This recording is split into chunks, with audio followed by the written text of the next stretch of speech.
Welcome to Instant Italy.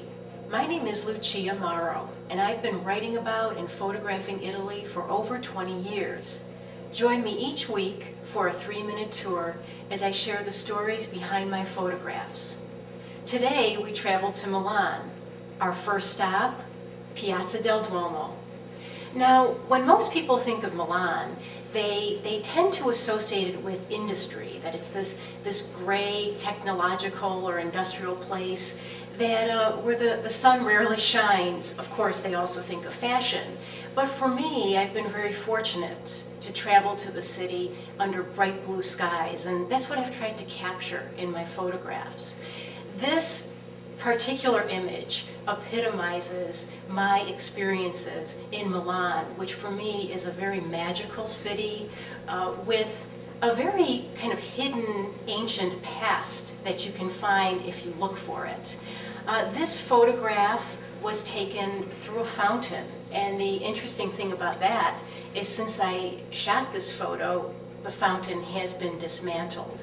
My aim was to create a dream image, almost an impressionistic painting, where Milan's lattice-work Duomo looks as if it's rising from the clouds or rising from the sea in a way like Botticelli's Venus rising from the ocean.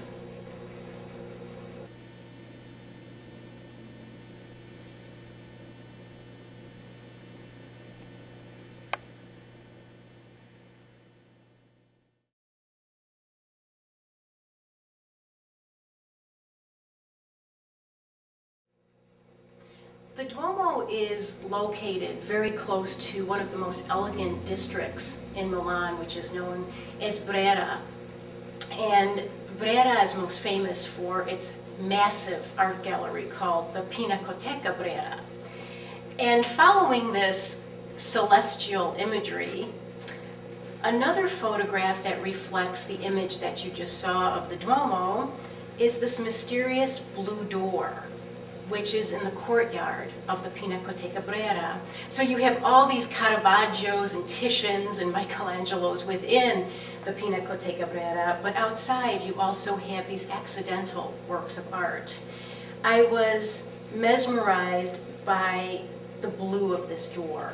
It also has no handles, which lends its own sense of mystery, this idea that perhaps this door leads to eternity.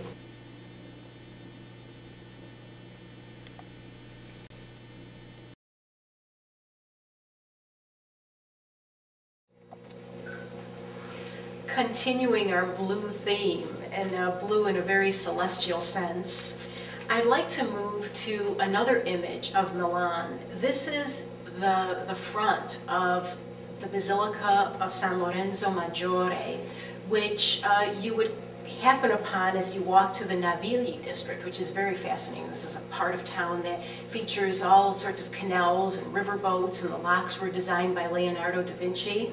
But this particular section fascinates me because I'm always interested in the fact that contemporary Italy and ancient Italy, it coexists. They bump up against each other at every turn. The Roman columns in front of the basilica face, of course, more contemporary buildings from different eras. But the key here is try to visit the Basilica of San Maggiore, because within it is the chapel of Sant'Aquilino.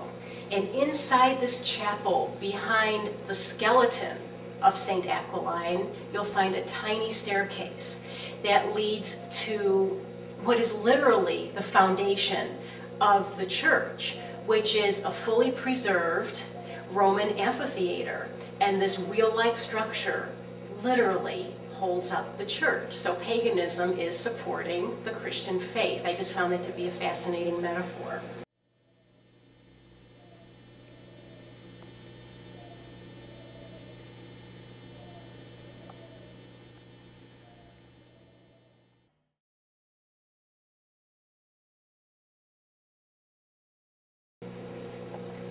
Thank you for traveling with me on this brief tour of Milan.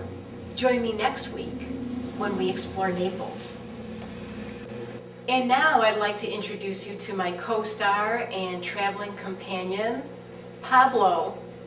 Pace, amore e buon viaggio a tutti. Ciao!